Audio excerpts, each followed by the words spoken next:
Hola, ¿cómo están? Espero que se encuentren bien. En este momento continuamos con las contribuciones al conocimiento de la ciencia de la lógica del Seminario de Estudios Hegelianos de Iztapalapa, orientado por el doctor Sergio Pérez Cortés. El doctor Pérez Cortés es egresado de la licenciatura en arquitectura por parte de la Universidad Nacional Autónoma de México. Posteriormente, en la misma universidad hizo la licenciatura y la maestría en filosofía y terminó haciendo el doctorado en filosofía por la Universidad de París I Sorbonne. El doctor Sergio Pérez Cortés también tiene un doctorado en lingüística por la Universidad de París X Nanterre.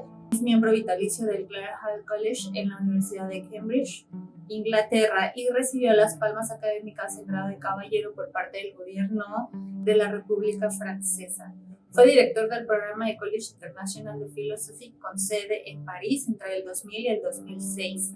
Entre sus libros más recientes se encuentra Karl Marx, una invitación a su lectura, publicado en la UAM en el 2010. La razón en la historia, Hegel, Marx y Foucault, también publicado por la misma universidad en el 2013, y Soñar en la Antigüedad, los soñadores y su experiencia de sí por Antropos en el 2017.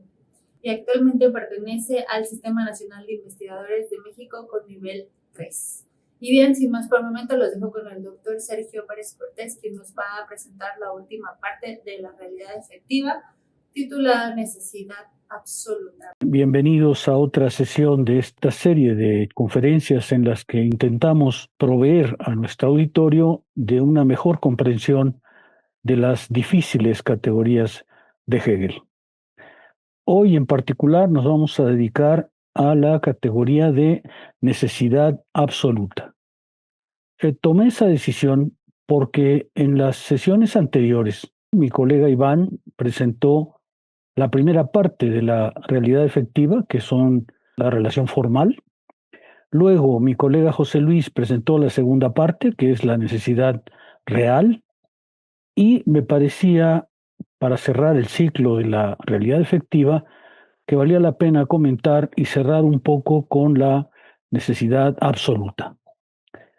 El concepto de necesidad es muy importante examinarlo porque en gran parte en él descansa un mal prestigio de Hegel. ¿Por qué?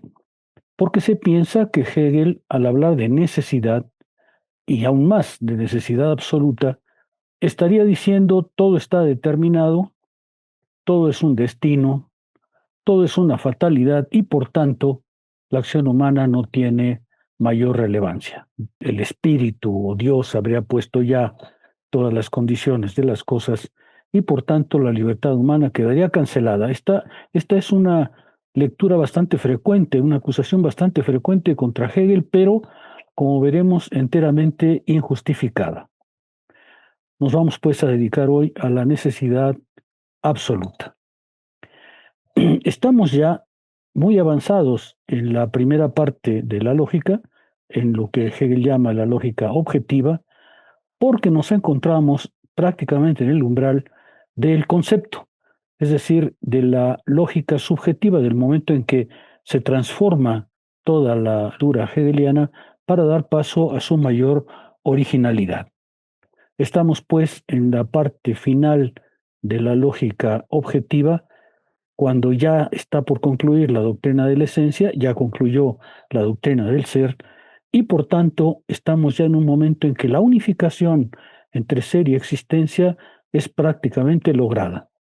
Aquí está el proyecto hegeliano de afirmar que todo lo que existe en la experiencia humana es el vínculo entre pensamiento y existencia, entre reflexión y ser. Como recordarán, probablemente en las conferencias a las que me referí, esta parte empieza con lo absoluto. Y merece la pena recordar los títulos de las reuniones anteriores, de las conferencias anteriores, de los apartados anteriores, para ver cuál es la diferencia que en ellos aparece.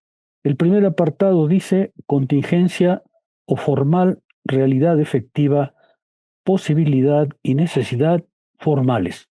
Fue la charla que dio mi colega Iván. El segundo apartado dice necesidad relativa o real realidad efectiva, posibilidad y necesidades reales. Vean ustedes, los dos primeros apartados hablan de todas las categorías modales: posibilidad, contingencia, necesidad, y lo vinculan a lo real, a lo formal o a lo efectivo. La tercera parte en la que nos vamos a concentrar hoy ya no contiene todas esas modalidades, ya solo se llama necesidad absoluta. Necesidad absoluta refiere ya a la presencia de Spinoza en Hegel. Hay comentaristas que dicen que esta parte es un homenaje y al mismo tiempo una crítica a Spinoza, y es verdad.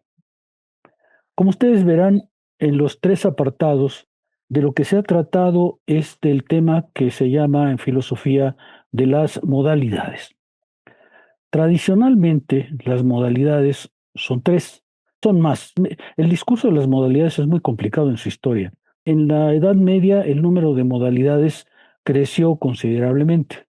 Sin embargo, en la historia de la filosofía se han consolidado, digamos, tres de ellas: la posibilidad, la contingencia y la necesidad. Son las tres posibilidades, digamos, de la modalidad, las formas en que la modalidad se presenta. En la tradición filosófica y luego en la tradición metafísica que Hegel va a criticar, las modalidades suelen ser consideradas como categorías que afectan directamente al ser. Es decir, cuando decimos que algo es posible, estamos refiriéndonos a una cosa en el mundo que es posible que suceda o una cosa que posiblemente será. Cuando decimos que algo es contingente, exactamente igual parece que estamos diciendo algo en el mundo puede ser y puede no ser, ¿no? O cuando decimos, más aún, algo es necesario, parecería que estamos hablando de la fatalidad, es decir, algo es necesario porque no puede ser de otra manera en el mundo de las cosas. Esa es exactamente la crítica que Hegel va a hacer.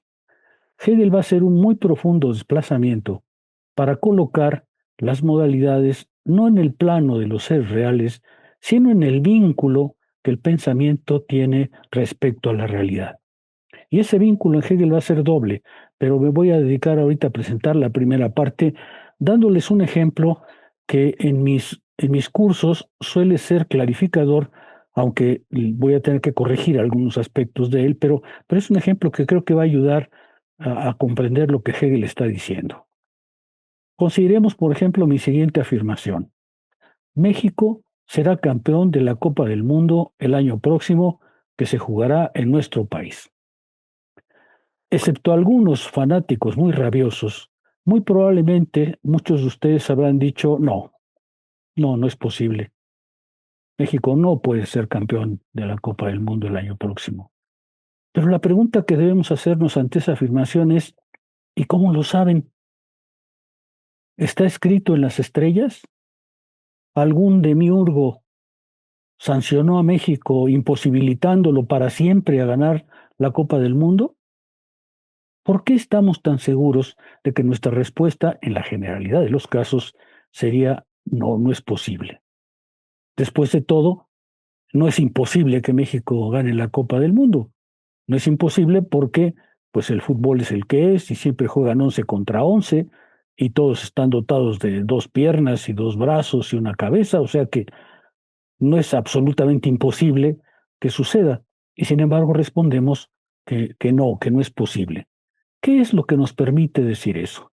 Lo que Hegel respondería es: lo que nos permite decir eso es un movimiento del pensamiento que ante la proposición México será campeón el próximo año en la Copa del Mundo, refleja inmediatamente, reflexiona inmediatamente sobre las condiciones que conocemos de nuestro país jugando al fútbol. Es decir, el pensamiento inmediatamente dice: bueno, a ver, nunca hemos sido tan brillantes, el equipo actual no mete goles casi ni por accidente, en realidad nunca hemos tenido ni siquiera la fortuna de pasar al quinto partido. Es decir, lo que nos permite decir que es posible o no, no es el hecho real, no son los 11 futbolistas, es nuestro pensamiento que inmediatamente refiere la proposición a las condiciones que el pensamiento establece para su posibilidad. El pensamiento dice inmediatamente: la Copa del Mundo nunca ha estado a nuestro alcance por ciertas condiciones que tienen que ver con nuestra historia futbolística, con nuestra situación actual, y entonces respondemos ciertamente que no. Pero si yo digo, México pasará a la siguiente ronda en el Campeonato Mundial del año próximo. Ahí el pensamiento dice, hemos pasado a la siguiente ronda prácticamente en todos los mundiales a los que hemos asistido. Llevamos 6 o 7 mundiales en que logramos ese pase. Entonces el pensamiento dice, bueno, ahí ya es contingente. Probablemente pasaremos, pero podría ser que no pasemos, como nos sucedió en la Copa del Mundo anterior. ¿Qué es lo que nos permite decir eso? Nuevamente, no son los futbolistas, no es la pelota redonda, sino es el pensamiento que dice, dado los antecedentes que tenemos, dada la manera en que el fútbol mexicano se ha comportado en los últimos mundiales, pues es probable que pase, aunque podría suceder que no pase, es decir, es contingente. Aquí está la transformación que Hegel va a imponer a las cosas. Las modalidades no son algo que se refiere a las cosas, es algo que se refiere a la manera en que el pensamiento puede establecer las condiciones para que un algo suceda o no suceda. Y así es como las modalidades van a ser presentadas en Hegel.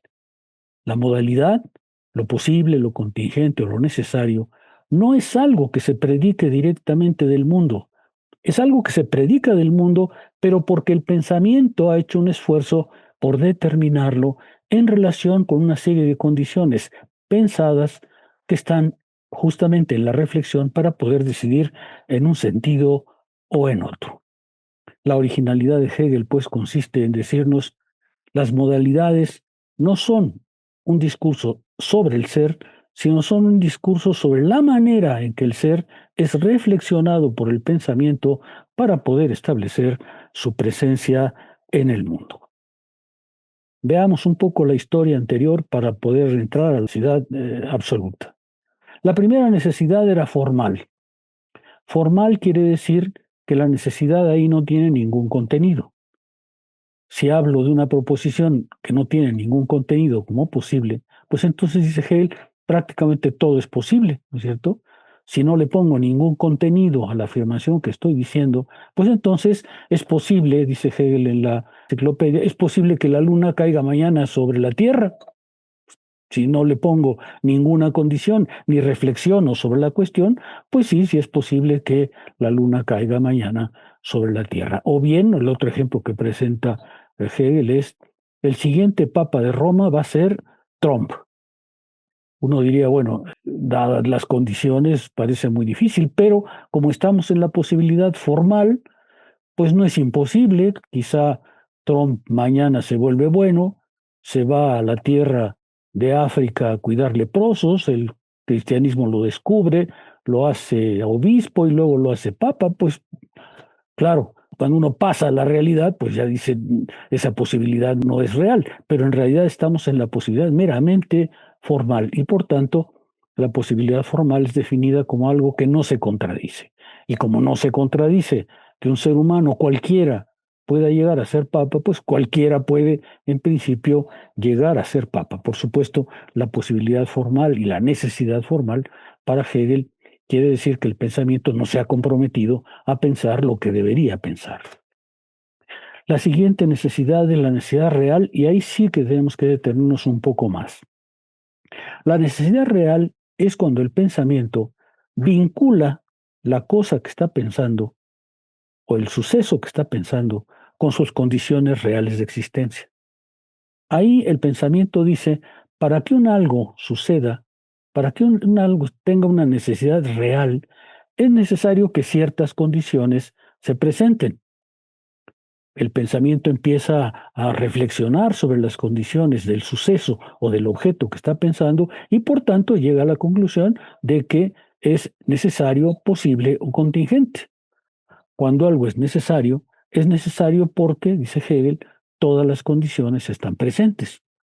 Si todas las condiciones están presentes, pues la cosa deviene necesaria porque las condiciones no son otra cosa que aquello que permite la emergencia del suceso. Por ejemplo, México pasará en el siguiente campeonato a la siguiente ronda Pues es muy posible, hasta casi necesario realmente, porque como es el anfitrión, pues le van a poner tres equipos muy modestos para empezar, le van a poner países que ni existen en la enciclopedia británica, ¿no? Vamos a jugar contra las islas quién sabe qué y contra el país de quién sabe cuántos, que tiene 400 habitantes. Y entonces, claro, si esas condiciones se dan, pues obviamente México pasará a la siguiente ronda y no será por una fatalidad ni por un destino, sino porque el pensamiento dice todas estas condiciones están ahí previstas para que suceda. La necesidad real es pues ya muy importante porque la necesidad real dice que el pensamiento ha logrado asociar por una parte las condiciones y por otro lado la cosa. La necesidad real es muy importante porque normalmente es la que funciona cuando hablamos de conocimiento, por ejemplo, científico. Nosotros decimos, bueno, si las condiciones son las que son, si el movimiento estelar es el que es, pues habrá un eclipse tal fecha y tal día y a tal hora, porque efectivamente conocemos las condiciones por las cuales tal cosa se dará. Y ahí decimos, se detiene el conocimiento. El conocimiento lo que hace es decirnos algo pasa necesariamente porque el pensamiento ha podido establecer las condiciones con las que algo sucede.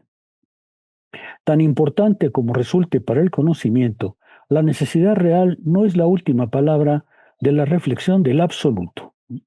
En efecto, esta necesidad real está aún afectada por una decisión interior.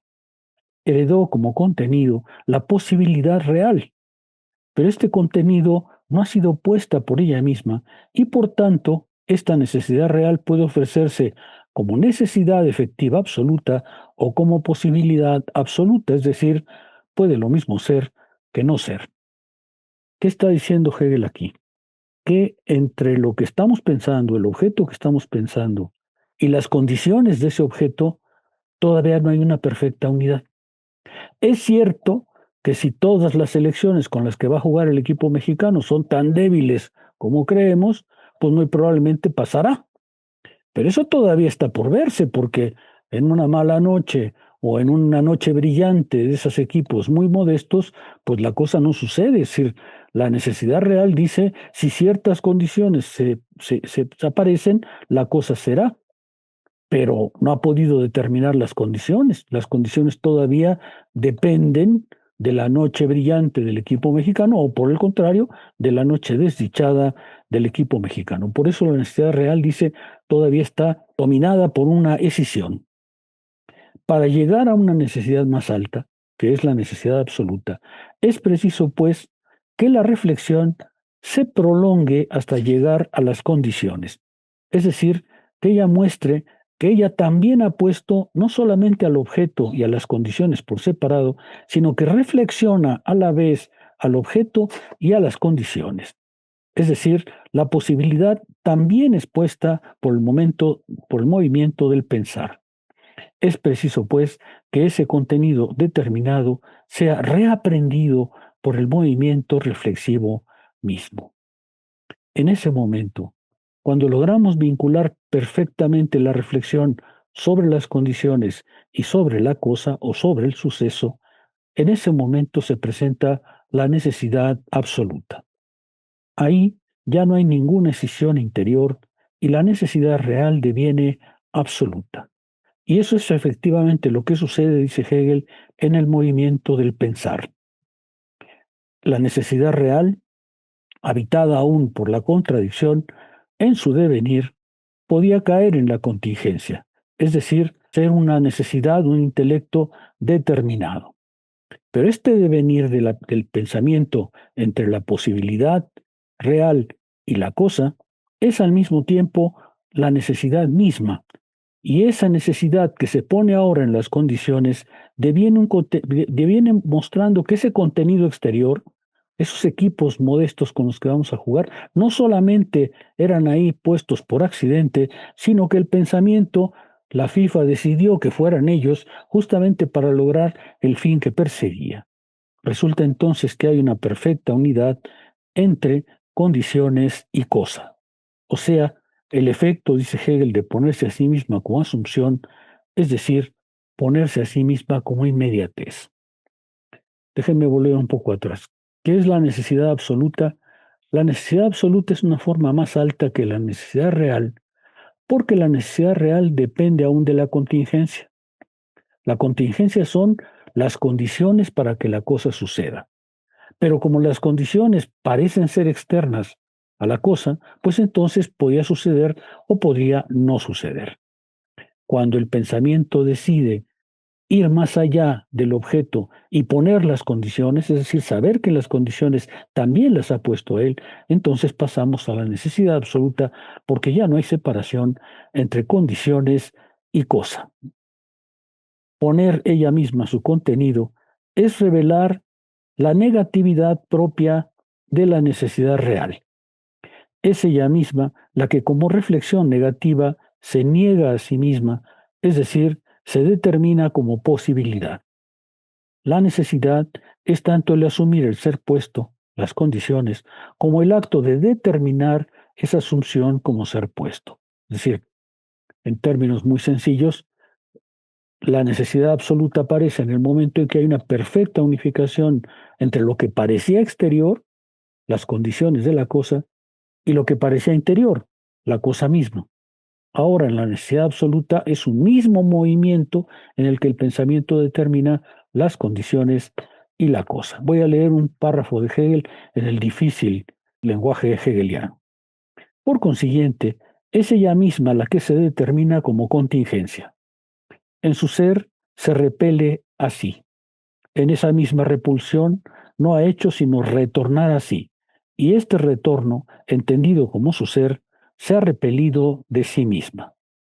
Lo que Hegel está describiendo es el movimiento dialéctico por el cual el pensamiento, cuando está vinculando las cosas con la condición, con las cosas, la condición con el objeto, lo que hace es reflexionar a la vez las condiciones, el objeto y el movimiento reflexivo que los une. Ahí ya estamos en la necesidad absoluta. La necesidad absoluta es un momento muy importante porque lo que dice Hegel es cuando el pensamiento es completamente autodeterminante.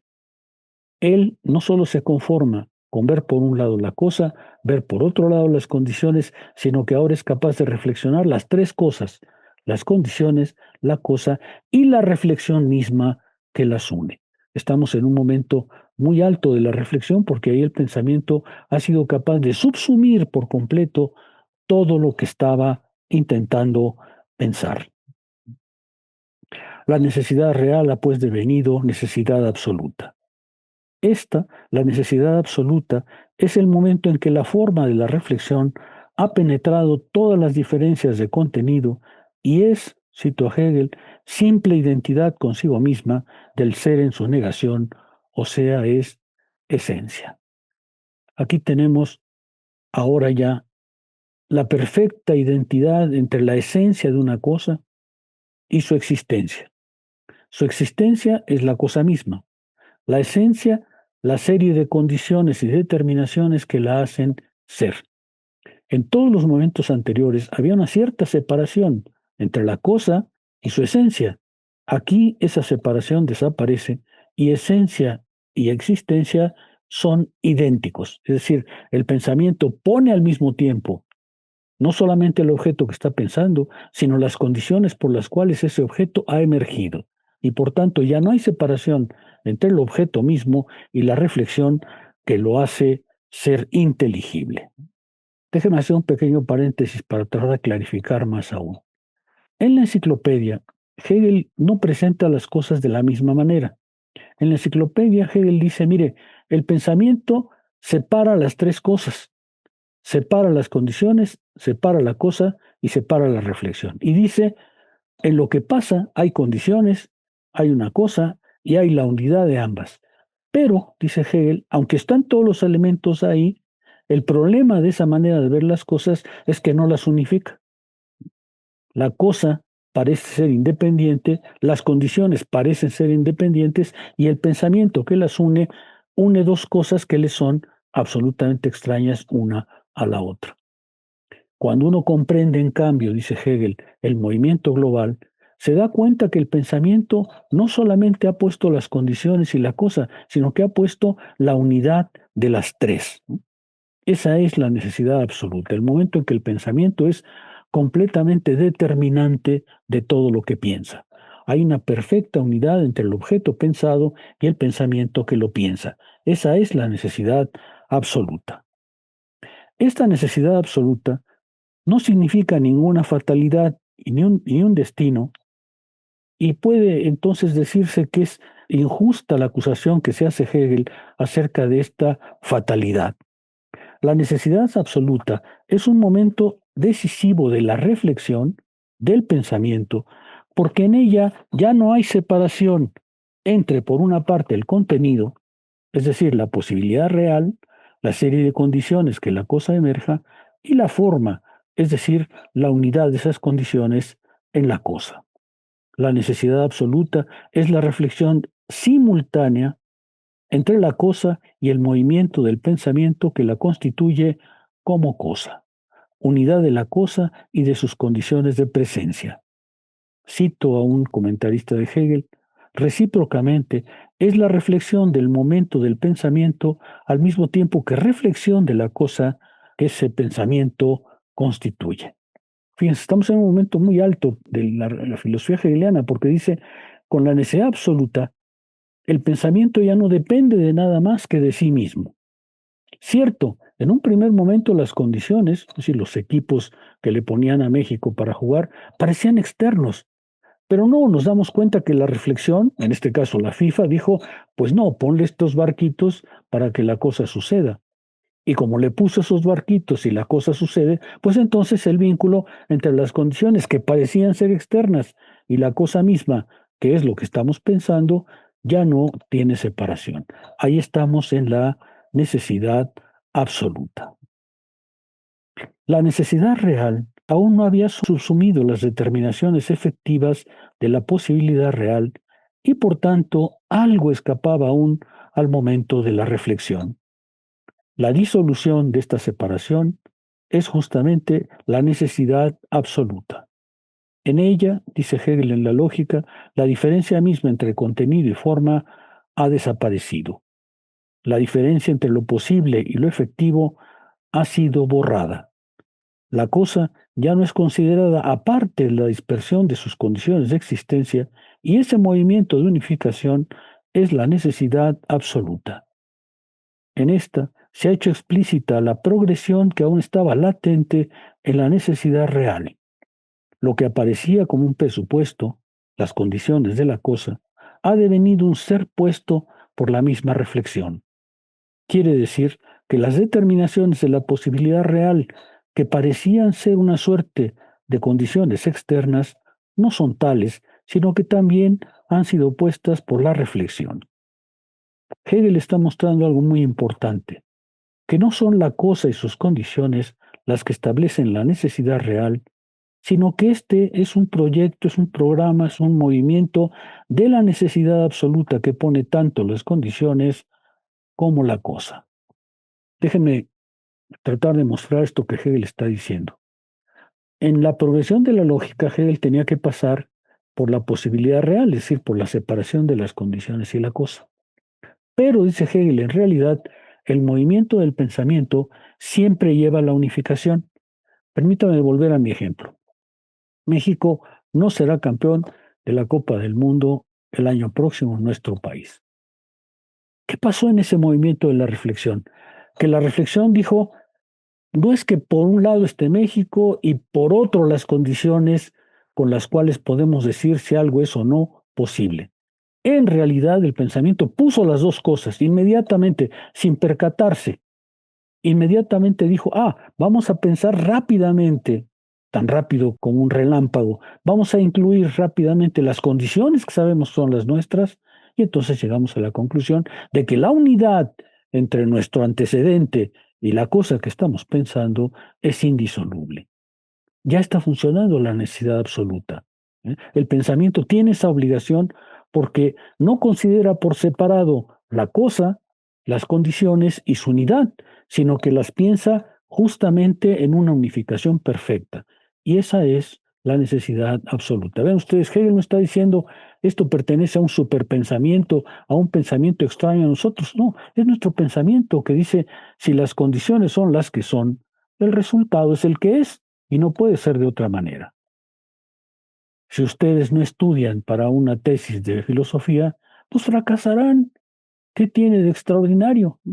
Si las condiciones son las que son, si no han trabajado, si no han preparado, si no han hecho una tesis decente, pues van a fracasar, como si por un lado estuviera las dificultades para estudiar y por el otro lado el resultado. Es que en realidad son uno solo, y esa es exactamente la necesidad absoluta.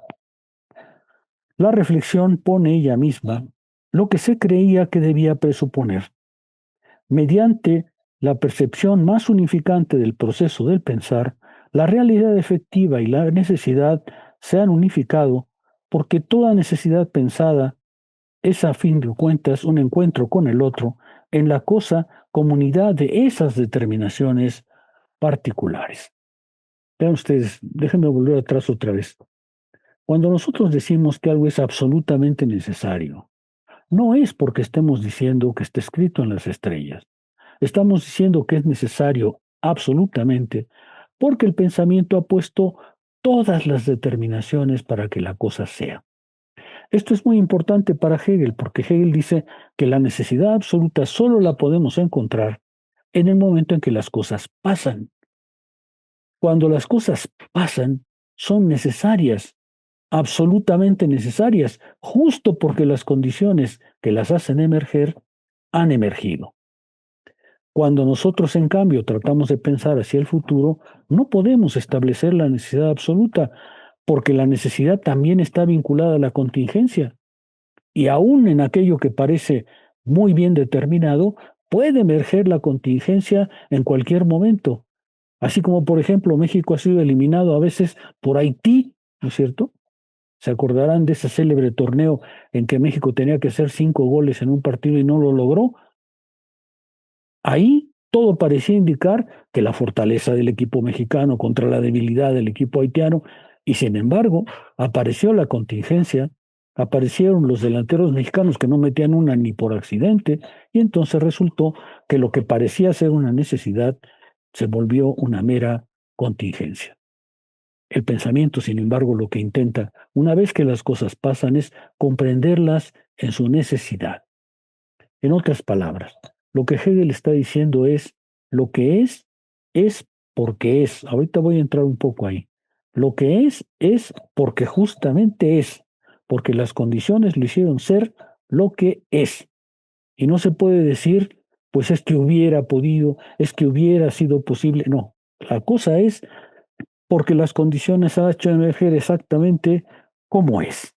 La necesidad absoluta es, pues, el punto culminante de la realidad efectiva, entendida esta como unidad de ser y esencia, de la unidad de la inmediatez simple y de la negatividad reflexiva. El ser ya no es una apariencia inestable e inesencial de la esencia, y la esencia ya no es una mera actividad reflexiva en busca de determinar un algo.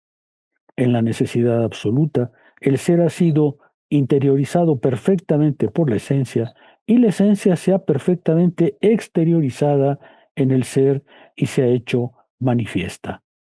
Ella es pues, la necesidad absoluta es pues, la verdad de todos los momentos anteriores, la verdad de la necesidad formal, la verdad de la necesidad real, porque ella subsume la realidad formal y la realidad real. Cito a Hegel, ella es precisamente en la misma medida tanto inmediatez simple o ser puro, cuanto simple reflexión dentro de sí o esencia pura. Ella es el hecho de que ambos, esencia y existencia, sean una y la misma cosa.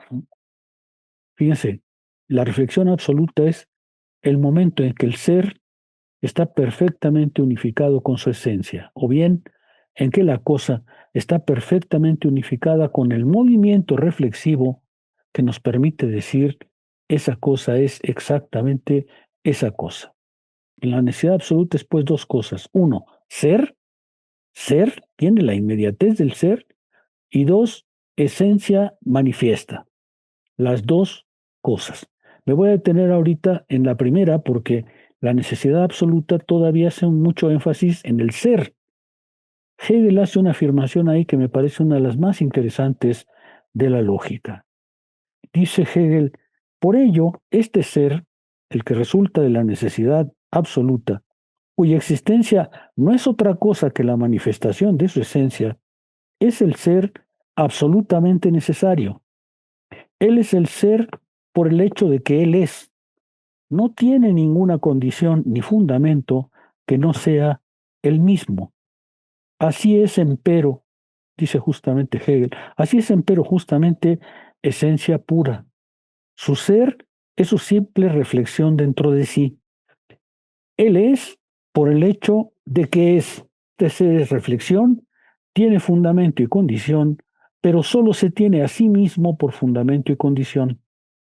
Es el ser en sí, pero es un ser en sí que es a la vez inmediatez. Su posibilidad es su realidad efectiva. Luego es por el hecho de ser. Al ser coincidencia del ser consigo, es esencia, pero como esta simple es, igual manera, simplicidad inmediata, es decir, ser. Esta me parece una afirmación muy interesante de Hegel porque dice, este es el ser que es porque es. El porque no significa ninguna necedad ni ninguna fatalidad. Es el ser porque las condiciones reflexivas por las cuales llegó a ser son totalmente conocidas. Es decir, es el ser en su manifestación completa. No puede ser de otra manera. Cuando estábamos en la necesidad real, Hegel decía, cuando las condiciones se presentan, pues el ser se presenta. Pero ahora tenemos una forma mucho más fuerte, porque las condiciones y la cosa son idénticas en él. Entonces, es el ser que es porque es.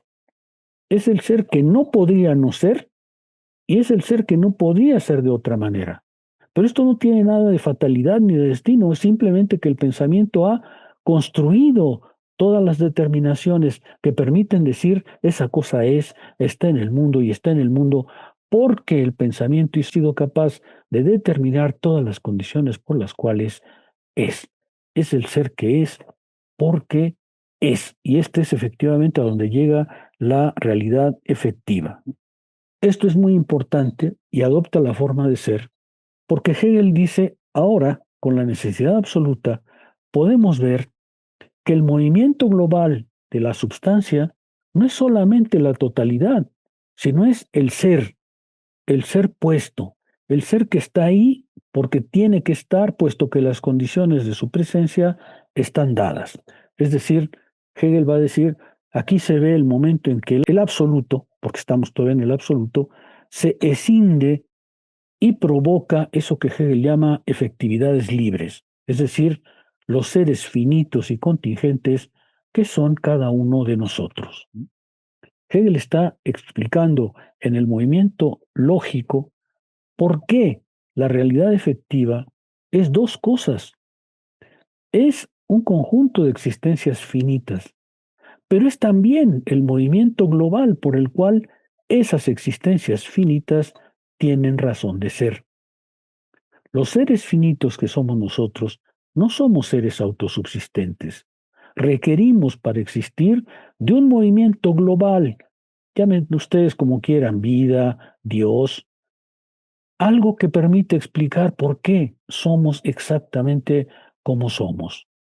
Esa unidad, la sustancia, el absoluto, con su manifestación efectiva, es lo que Hegel va a llamar realidad efectiva. La realidad efectiva para Hegel no son sólo las existencias finitas por muy numerosos que seamos, aun si somos 5.000 millones, porque la verdad de esas existencias finitas es un movimiento global que permite comprender su existencia y su presencia. Llámenlo otra vez como quieran, vida, espíritu, religión, Dios, lo que quieran, pero Hegel dice es para que algo sea efectivamente presente, es preciso que las condiciones con las cuales existe estén ya puestas por él. Y esa es efectivamente la realidad efectiva. La realidad efectiva no son las existencias finitas, sino la producción de las existencias finitas por el movimiento global que las constituye. La sección llamada realidad efectiva se inició con la categoría de absoluto, como primera unidad del ser y de la esencia. La reflexión ha llegado hasta ahora a la necesidad absoluta, es decir, a la perfecta unificación reflexiva del ser en su inmediatez y de la esencia como momento del pensar que explica, pone, hace inevitable esa presencia. Por eso Hegel sostiene, la necesidad absoluta es así la reflexión o la forma del absoluto. Déjeme hacer un pequeño paréntesis para ser un poco menos abstracto. Hegel aquí está, pero no lo menciona, pensando sin duda en Spinoza. Cuando Spinoza dice, todo lo que es en Dios, pero Dios está en todo lo que es. Pues eso es lo que Hegel está diciendo. Hay un movimiento global, la natura naturat, la naturaleza productora, y hay la natura naturante, es decir, las existencias finitas en las cuales esa naturaleza se manifiesta. Las dos cosas forman parte de la realidad, diría Spinoza. Pues esta es la versión hegeliana. La sustancia es efectivamente la natura naturante y las existencias finitas. La natura naturante es la primera y la natura naturante son esas existencias finitas que se explican, que tienen sustento, que tienen realidad por el movimiento global al que pertenecen. Como ustedes ven, Hegel está diciendo, el mundo es como Spinoza dijo, hay una totalidad, hay existencias finitas y lo que importa es su unidad. La diferencia entre Hegel y Spinoza es justamente la manera en que esa realidad, que esa unidad es pensada. Como realidad efectiva diferenciada, dice Hegel, estoy citando la lógica, tiene figura de cosas subsistentes, mutuamente distintas las unas respecto a las otras. Es decir, en la realidad infinita, en la realidad absoluta, en la realidad efectiva, hay existencias finitas como nosotros, pero esas existencias finitas son infinitas en número, son muchas, una al lado de la otra, una diferente de la otra, pero ellas mismas pertenecen al movimiento global que es lo que la necesidad absoluta describe. Estas cosas subsistentes existen como libres realidades efectivas en las que ninguna de ellas parece, dice Hegel, dentro de la otra. Ninguna quiere mostrar su referencia a la otra, pero cada una es necesaria en sí misma. Cito, la necesidad como esencia está recluida en ese ser. Hegel está dignificando la existencia de los seres finitos que somos nosotros, o los modos, para hablar como lo haría Spinoza. Cada modo, cada existencia finita tiene la potencia de ser, tiene la subsistencia de ser, pero al mismo tiempo no es por sí mismo, es por el movimiento global que la constituye, se llame vida, por ejemplo, o naturaleza. Cada uno de nosotros es diferente del otro y no quiere ni identificarse y se siente diferente del otro y tiene razón. Pero el movimiento entre ellas no describe toda la realidad, porque la realidad supone que para que existan tiene que haber un fundamento que las ha hecho existir. Pues eso es exactamente lo que Hegel llama absoluto. La unidad, ahorita lo diré al final, pero la unidad entre el absoluto y las existencias finitas se llama en Hegel sustancia, la sustancia de Spinoza. En otras palabras, en la realidad efectiva se ha alcanzado simultáneamente la mayor exterioridad e independencia recíprocas, pues ese contacto entre las efectividades libres no es otra cosa que exterioridad, y un otro que tiene además realidad efectiva, pero que dentro de ese ser aparece como ser puesto. Pero a la vez, estas condiciones están más bien vinculadas a la esencia absoluta, pues la esencia absoluta es, dice Hegel, la esencia de las libres realidades efectivas en sí necesarias. ¿Cómo es la realidad efectiva? Dice Hegel. La realidad efectiva está constituida del movimiento global, llámenlo vida, llámenlo Dios, y de las existencias finitas que descansan en sí mismas, que son activas, que son reales, que tienen dignidad y que sin embargo requieren para ser comprendidas del movimiento global que las constituye. Y cuando podemos unificar el movimiento global que es el absoluto con esos seres finitos, llegamos entonces a la substancia. Vean ustedes, lo que Hegel dice es, no somos seres azarosos, no somos seres accidentales, somos seres necesarios. Nuestra necesidad es porque somos lo que somos. Somos porque somos. Somos porque las condiciones son tales que tenemos que ser. No podíamos no ser. En una teoría de la evolución, Hegel diría, pues la evolución de la vida condujo a nosotros. Y condujo a nosotros no por un azar, sino condujo a nosotros por un mecanismo que es inteligible, no porque haya un destino o un creacionismo, sino porque una vez que estamos en este mundo, podemos mirar atrás hacia nuestras condiciones de surgimiento y de aparición. Sin embargo, aunque estas existencias finitas son reales, son efectivas, tienen acción, sin embargo, dice Hegel, no hay que olvidar nunca que dependen de la substancia. ¿Por qué? Porque la substancia o el absoluto es el que a fin de cuentas explica nuestra presencia y también nuestra extinción. Cito, solo que esta su esencia no se muestra en esas efectividades libres necesarias. En ella no hay ningún reflejo porque están fundadas dentro de sí y se manifiestan solo a sí mismas por ser solamente ser. Fíjense, Hegel está explicando cómo las existencias finitas que somos nosotros nos sentimos independientes, autónomos y no necesitamos de nada para ser. Pero dice Hegel, esa es una ilusión. Nuestra esencia no está en nosotros mismos. Nuestra esencia está en el movimiento global que nos constituye. Si nosotros retiramos el movimiento global, nos quedamos como huérfanos en esta tierra, como huérfanos porque no sabemos y por qué estamos aquí y por qué razón somos exactamente como somos.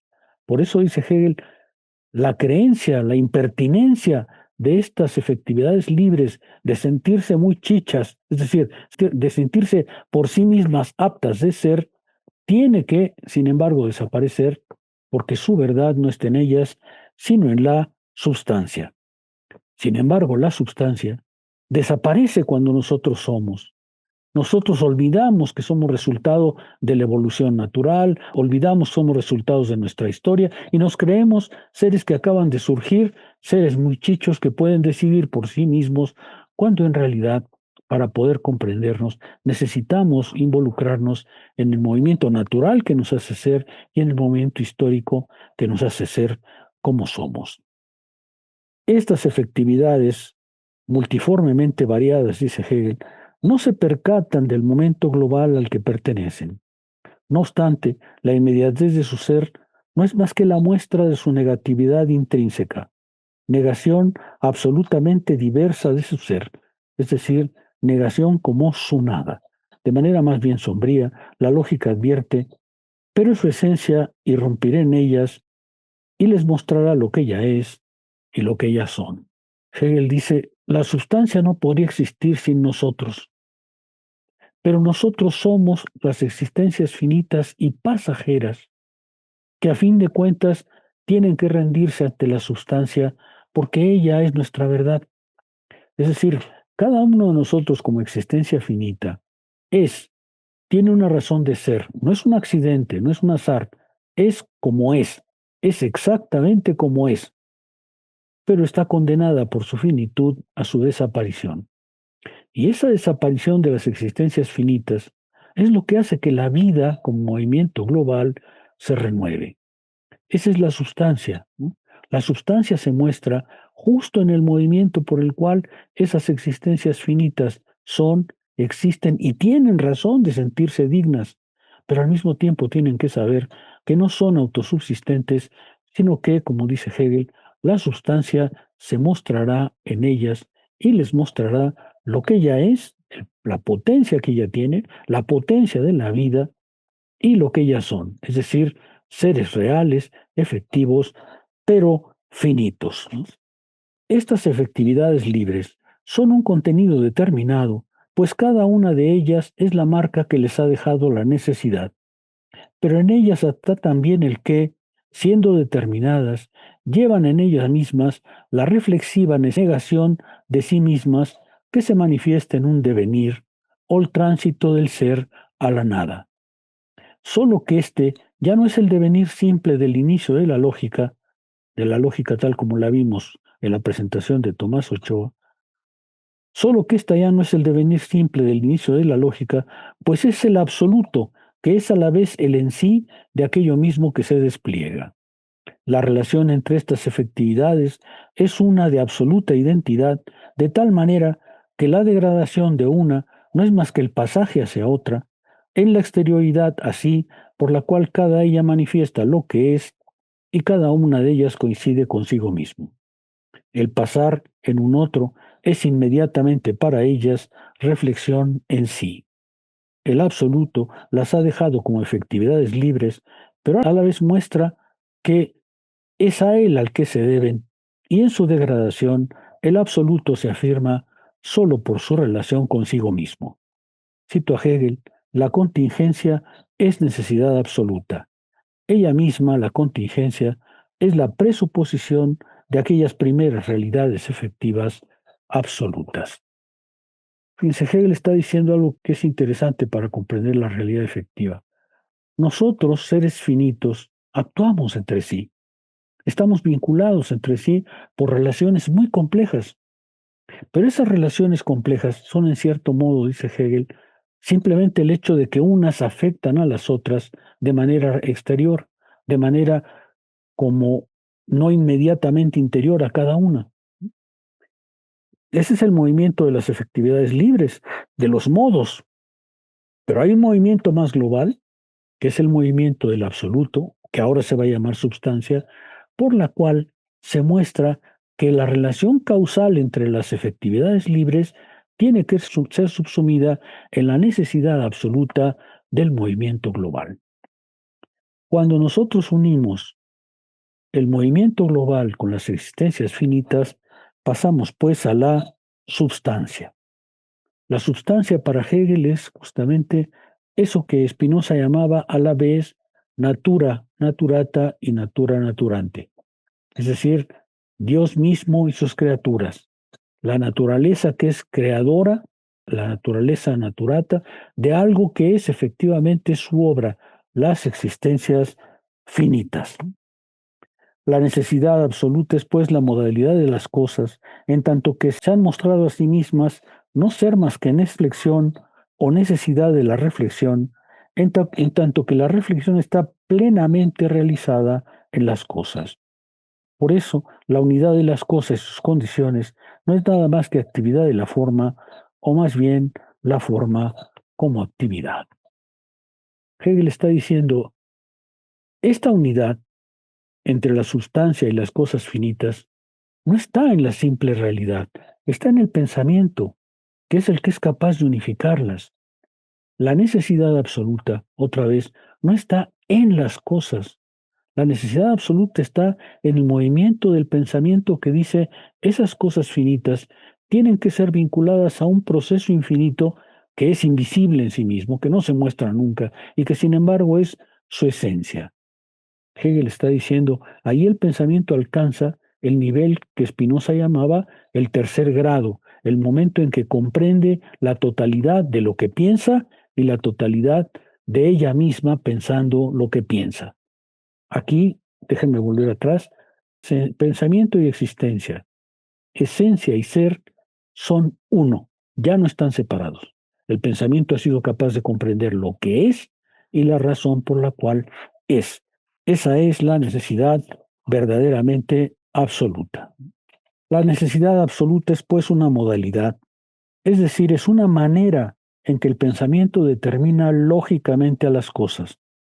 Pero esa necesidad es ahora efectiva y no es sólo formal o real, es decir, explica las cosas o se refiere a las cosas enteramente determinadas, y no solamente por sus condiciones, sino por el movimiento completo de la reflexión. Ella dice que el absoluto es necesario, pero que su necesidad se exterioriza, se actualiza en realidades efectivas, es decir, en seres finitos. Ella es la modalidad mediante la cual el absoluto se refiere a sí mismo a través de su autodeterminación, es decir, a través de exhibirse en seres finitos, es decir, en efectividades libres ellas mismas necesarias, pero ahora sujetas entre ellas por la modalidad real. La necesidad real es la necesidad que domina en nuestras relaciones. La necesidad absoluta es la necesidad que reina entre nosotros y el movimiento global que nos constituye, porque entonces la reflexión se ha dado cuenta que ha puesto esas realidades y que ha puesto además las condiciones de existencia de esas realidades, ¿no? Por tanto, la necesidad absoluta, y esto es muy importante para Hegel, no es la eliminación de la contingencia, puesto que esta es la esencia de las realidades efectivas. En ella, la posibilidad real, las condiciones y la efectividad están en una unidad y por tanto incluye la contingencia dentro de sí misma como su propia presuposición. Esto es muy importante porque Hegel está diciendo contra lo que se dice de él. Hegel no dice de ninguna manera que la necesidad absoluta se realiza absolutamente. Sobre todo, dice Hegel, en el dominio de la naturaleza y en el dominio del espíritu objetivo, es decir, en la sociedad, en el Estado, no se puede hablar de necesidad absoluta, porque ahí hay la posibilidad real, es decir, nuestra acción, y nuestra acción introduce la contingencia. La necesidad absoluta es un movimiento del pensamiento de unificación, pero cuando trata de pasar al dominio efectivo, al dominio de la realidad como la vivimos, pues entonces esa realidad nos incluye a nosotros y esa inclusión de nosotros incluye la contingencia. El que yo esté aquí, sin duda, es una necesidad, porque lo previmos todo para que estuviera aquí. Pero esa necesidad también incluía la contingencia. Cualquier cosa podía suceder que impidiera efectivamente aquello que habíamos pensado, planificado, construido cuidadosamente. Esto es para Hegel muy importante, porque Hegel no dice que solo hay necesidad, sobre todo en el dominio de la acción humana. Hegel dice que hay necesidad, pero también hay contingencia. Solo que, y esto es muy importante, la contingencia no es primero, sino que la necesidad es primero y la necesidad nos dice que algo es o no contingente. Lo contingente no determina la necesidad, es la necesidad la que determina la contingencia, porque la necesidad nos dice eso que pasó, pasó incluyendo accidentes para que pasara. Es decir, hay elementos en esa necesidad que incluyeron a la contingencia. La contingencia estaba pues presente como la posibilidad del ser otro. La necesidad absoluta ya no padece de esta exterioridad porque se reflexionan en ella simultáneamente la cosa y sus condiciones de existencia. La contingencia existe, pero no es exterior, sino que está subsumida en la necesidad como su diferencia. La contingencia no es pues un dato que sobrevenga desde el exterior, desde la diversidad real, sino el vínculo que el proceso del pensar debe establecer entre la multiforme variedad del contenido y la efectividad. Si es que se desea pensar algo concreto, la contingencia debe estar presente, pero la contingencia debe ser determinada por el movimiento de la necesidad. Si se desea pensar algo concreto, es preciso introducir la contingencia porque no hay nada real que no esté determinado por la posibilidad de sus condiciones y como lo muestra la necesidad real, estas son existencias determinadas, finitas y reales. Hegel está mostrando que la realidad efectiva no es una pura necesidad y sin embargo, en la realidad efectiva domina la necesidad, pero existe la contingencia. Y necesitamos pensar la necesidad para saber la contingencia, para poder decir algo que sucedió en lo concreto, en lo real, es contingente porque el mecanismo necesario suponía que sucediera exactamente como había de suceder. La actividad del pensar es pues un proceso que pasa por la diferencia, así sea su diferencia, para superar esa misma diferencia.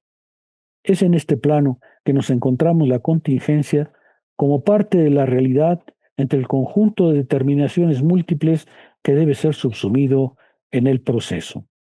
La necesidad absoluta solo indica la exigencia del pensamiento por determinar por completo esa diversidad. Es la necesidad de la contingencia. La contingencia no es pues una amenaza para la unidad del pensamiento, sino por el contrario, un elemento constitutivo de la necesidad. Y la libertad del pensamiento es justamente la actividad de determinarse a sí mismo, de mostrarse verdaderamente activo, Wirklichkeit, es decir, comunidad absoluta del ser y de la esencia. Y este es el último tema que Hegel introduce en esta parte tan importante. La necesidad absoluta es necesidad del pensamiento que actúa sobre sí mismo. Es la acción del pensamiento actuando sobre sí mismo, diferenciándose en las existencias finitas, exhibiéndose en las existencias finitas, pero luego subsumiendo esa diferencia, subsumiendo esa manifestación para volverse a mover por sí mismo. El movimiento de la sustancia es infinito y es un movimiento de sí sobre sí. Esa es la necesidad absoluta. Pero como el movimiento de la sustancia es su necesidad, su propia necesidad, entonces dice Hegel, la necesidad de la sustancia se vuelve su libertad. El pasaje de la necesidad a la libertad es uno de los pasajes más complicados para comprender la filosofía hegeliana. Aquí solo lo voy a apuntar porque debemos dedicarle una parte específica al mismo. Pero lo que Hegel está diciendo es algo que es bastante claro en sí mismo.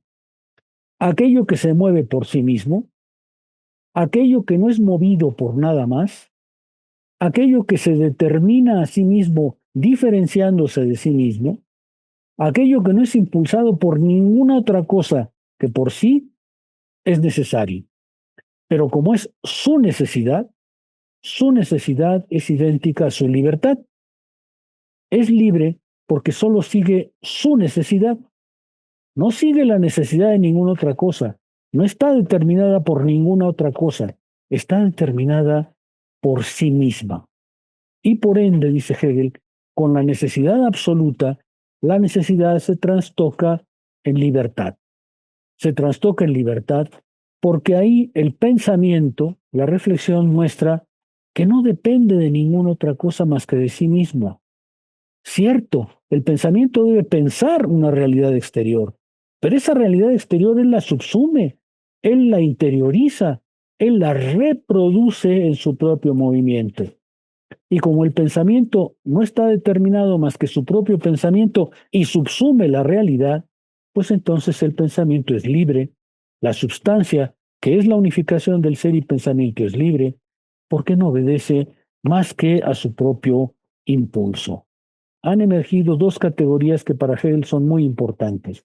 Uno, la sustancia, y esta sustancia es aquella que convierte la necesidad en libertad.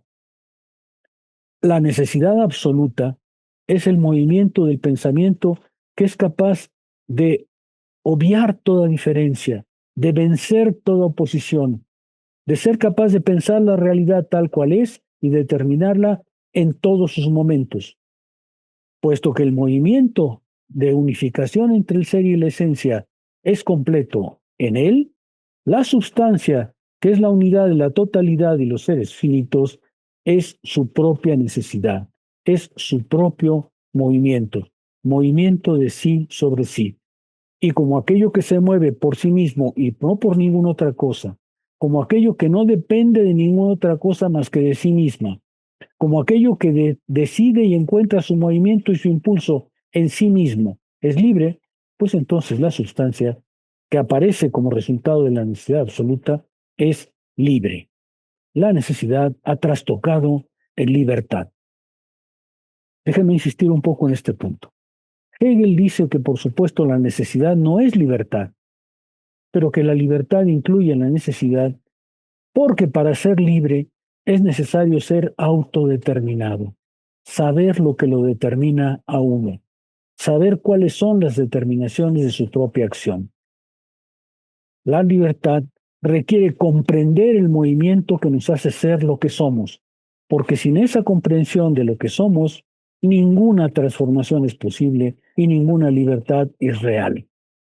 Este pasaje de la necesidad de la libertad habremos de dedicarle un apartado específico, pero ya podemos decir surge con la necesidad absoluta que ya apunta a la libertad, porque ahí el pensamiento ha sido capaz de unificar a sí mismo y a su otro, al ser y al pensamiento, a la esencia y la existencia. Ahora podemos ver al mundo a la realidad efectiva como un movimiento unificado en que los seres finitos y la sustancia que los hace ser pertenecen a una sola unidad. Ya no veremos al ser como exiliado en el mundo, ya no veremos a la vida o a la totalidad como más allá. Ya veremos que nuestra presencia es la unificación de aquello que nos hace ser, de nuestra sustancia, de nuestra esencia, con nuestra presencia, es decir, con nuestra existencia real, efectiva y activa. Hegel quiere pues mostrar que el mundo es perfectamente inteligible, que la realidad efectiva es perfectamente inteligible porque el pensamiento comprende todas las determinaciones que hay en ella, la determinación del movimiento global y la determinación de las existencias finitas que actúan. Ese movimiento global es el que Hegel entiende por realidad efectiva. Ahora podemos decir, el pensamiento es capaz de comprender el movimiento global y las existencias finitas completamente. Eso es exactamente la libertad y por tanto la necesidad absoluta se ha trastocado en libertad.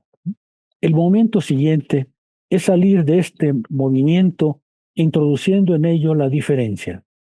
El siguiente movimiento, después de la realidad efectiva, dice Hegel, es mostrar cómo la sustancia actúa sobre esas existencias finitas, de qué manera la sustancia se vincula con esas existencias mismas que ella produjo. Lo que ya podemos decir ahora es que, primero, son existencias necesarias, segundo, son existencias que están vinculadas al movimiento global que las produce. Y cuando comprendemos eso, la realidad efectiva ha sido comprendida tal como es. Las cosas son tal como son, pero no son una fatalidad. Las cosas son tal como son y el pensamiento es capaz de comprender el movimiento por el cual aparecen, emergen y desaparecen y que les da razón de ser esencial. Ahí hemos llegado pues a la unificación perfecta de esencia y existencia. Desde luego habrá otros momentos de la libertad, pero ya podemos entreverla porque dice Hegel, la necesidad absoluta muestra la completa libertad del pensamiento moviéndose en sí mismo. Y con eso cerramos esta presentación. Gracias, doctor. Bueno, en la primera parte, cuando hacía la distinción entre necesidad formal, necesidad real y necesidad absoluta, mencionaba que la necesidad real era algo que más bien pertenecía al pensamiento científico. En este sentido, la necesidad formal, ¿qué tipo de pensamiento sería? ¿Como la conciencia común o algo así? ¿Y la necesidad absoluta sería el pensamiento filosófico o a dónde lo podemos como remitir? Y en gran medida tienes razón en tu pregunta. Déjame empezar por la necesidad real, que es más fácil de comprender. La necesidad real es el momento en que el pensamiento establece un vínculo entre la cosa que está pensando y las condiciones que hacen que eso que está pensando sea real. Se llama real porque el pensamiento ya no se conforma con una mera vaguedad, con un hubiera o como un pudiera ser, sino que dice, voy a pensar lo que pasó o el objeto que estoy pensando, pero para pensarlo voy a establecer las condiciones que lo hacen ser. Entonces la reflexión trabaja y dice, para poder llegar a ese evento o a ese objeto, tengo que establecer las condiciones de su aparición, tengo que establecer las condiciones que permiten pensar su realidad. Aquí el pensamiento puso una serie de determinaciones que hacen, que explican esa existencia. Pero esas condiciones, esas determinaciones aún son externas, ¿cierto? Aún parecen venir de otra parte. Esa es la necesidad real. La necesidad formal es un momento anterior, porque la necesidad formal no explica las condiciones. Dice simplemente, pues como la cosa está y como no tiene contradicción, puede ser. El ejemplo que yo ponía es, Trump puede ser el Papa de Roma, el siguiente Papa de Roma. Pues sí, si no me fijo quién es, si no me fijo en lo que es el papado, si no me fijo en nada de eso, pues sí, puede ser, es posible. La necesidad formal es el movimiento, dice Hegel, en que el pensamiento perezoso dice, pues mire, me basta con que sea posible. Y así hay mucha gente que vive diciendo, pues mire, basta con que sea posible. Mejor no me meto a averiguar cómo son las cosas efectivamente y digo, pues sí, sí es posible. ¿Es posible que México se haga multimillonario? Pues sí, sí es posible. ¿Es posible que un día yo vuele? Pues sí, pues bueno, eso ya es una contradicción, pero ¿es posible que yo de repente salte al Premio Nobel de Literatura? Pues sí, sí es posible. La posibilidad formal es una posibilidad que sea formal porque no tiene contenido. La posibilidad real es real porque justamente se llena de contenido, pero ese contenido parece exterior. La necesidad absoluta es cuando el pensamiento determina a la vez la cosa y las condiciones. Ya no se conforma con decir, estas son las condiciones que hacen la cosa posible, sino dice, ahora yo pongo las condiciones porque comprendo que esas condiciones yo mismo las he puesto. No están ahí por accidente.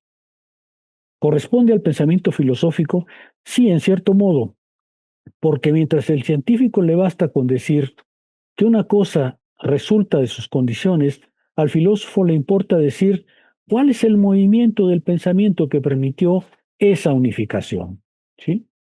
¿Cómo es posible que el pensamiento sea capaz no solamente de aceptar ciertas condiciones para comprender un algo, sino comprender que él mismo tiene que determinar las condiciones para que ese algo sea el que es?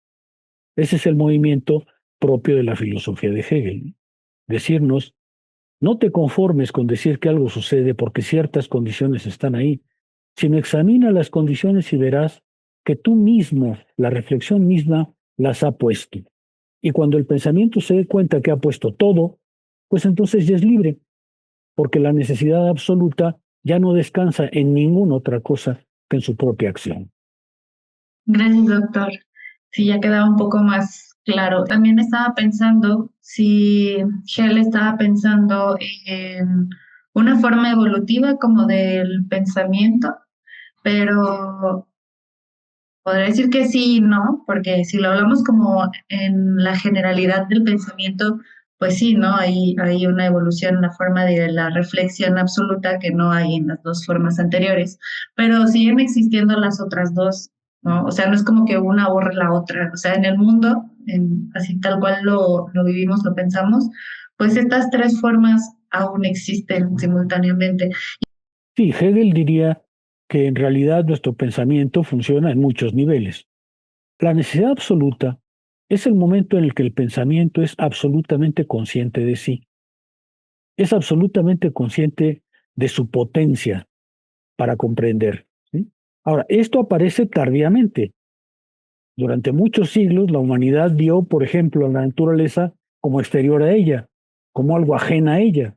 Sabía que la pensaba, pero no sabía, no era consciente de que no solo la pensaba, sino que la transformaba por ese pensamiento. Gradualmente la humanidad fue aprendiendo justamente su vínculo con el otro. Cuando apareció el movimiento del siglo XVI con la revolución científica, la humanidad comprendió que las cosas no estaban simplemente ahí, sino que él era capaz de establecer su necesidad. Cuando la ciencia apareció, el ser humano se dio cuenta que la naturaleza no era simplemente algo ajeno a él, sino era algo que él podía determinar en su necesidad, ¿sí? En el sentido de que era capaz de establecer por qué aparecía como aparecía. La humanidad aprendió gradualmente la potencia del pensamiento. Aprendió gradualmente que la potencia del pensamiento le permitía no solamente estar frente a la naturaleza, sino apropiársela y transformarla.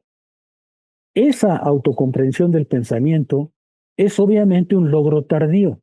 La filosofía, como pensamiento del pensamiento, representó la más alta conciencia de sí del pensar. Pero eso se alcanza después de un largo trabajo. La conciencia común no llega ahí y no necesita llegar ahí, para ella le basta con la cotidianidad, ¿no? Hay gente que prefiere pensar que el mundo es posible y que hay muchos mundos posibles y con eso le basta. Hay otros que dicen, no, yo quiero comprender las condiciones del mundo como es. Y hay otros que dicen, yo quiero la libertad de comprender que al comprender estoy haciendo que la cosa no sea ajena a mí, sino producto mío. y entonces ha alcanzado la libertad. ¿Por qué?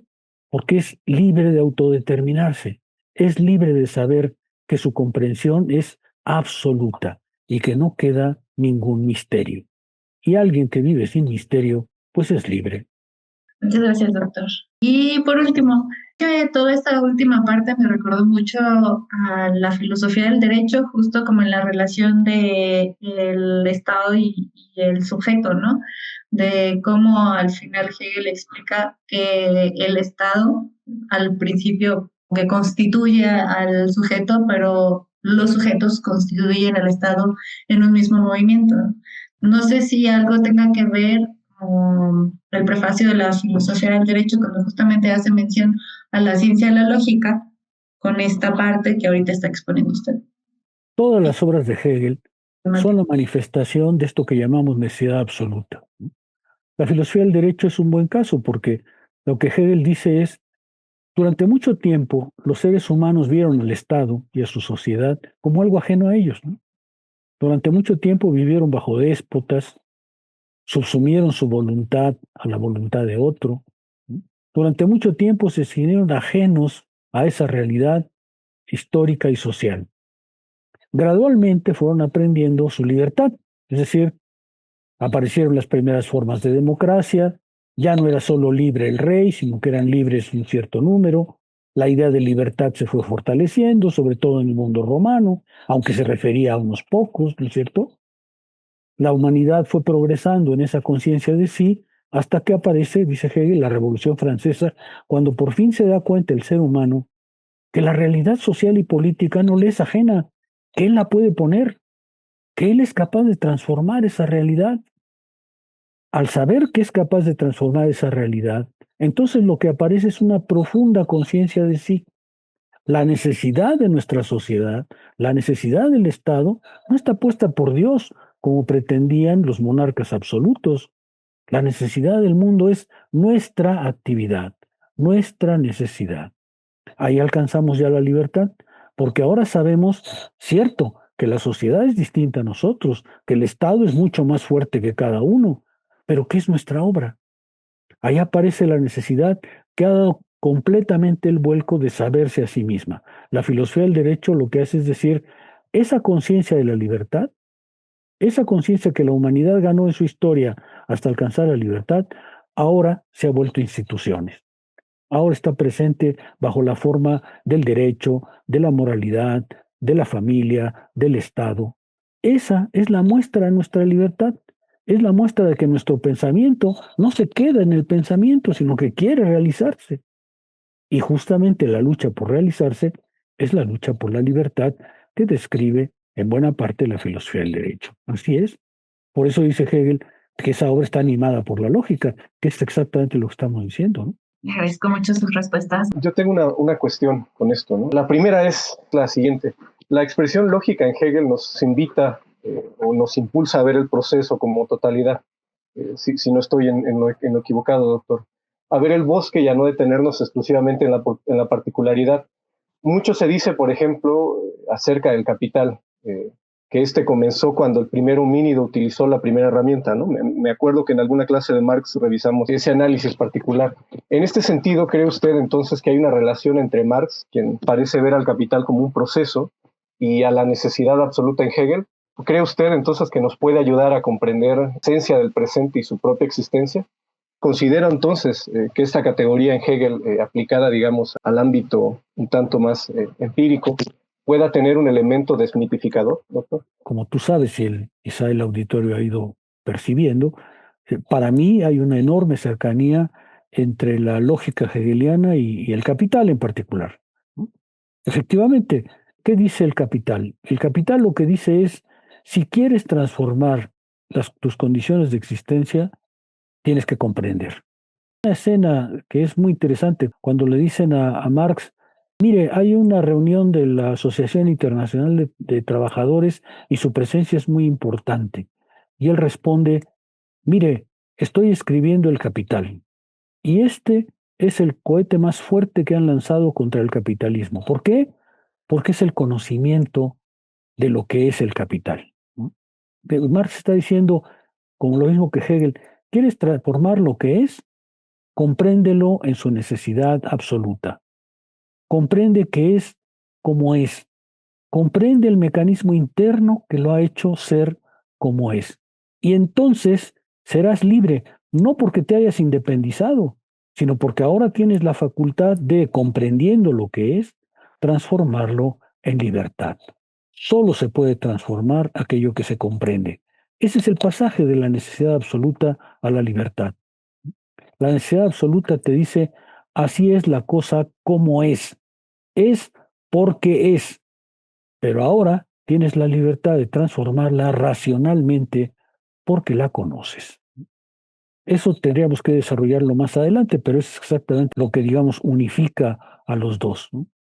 Marx diría, no voy a la reunión de la Asociación Internacional porque es más importante que la clase trabajadora comprenda cuáles son sus condiciones de existencia. Solo entonces podrá liberarse. Y eso es lo que dice Hegel. Solamente cuando ya no estás a expensas de algo fuera, solamente cuando comprendes bien el movimiento, la génesis de lo que es, podrás actuar libremente, racionalmente sobre lo que es. Sí, muchas gracias, doctor.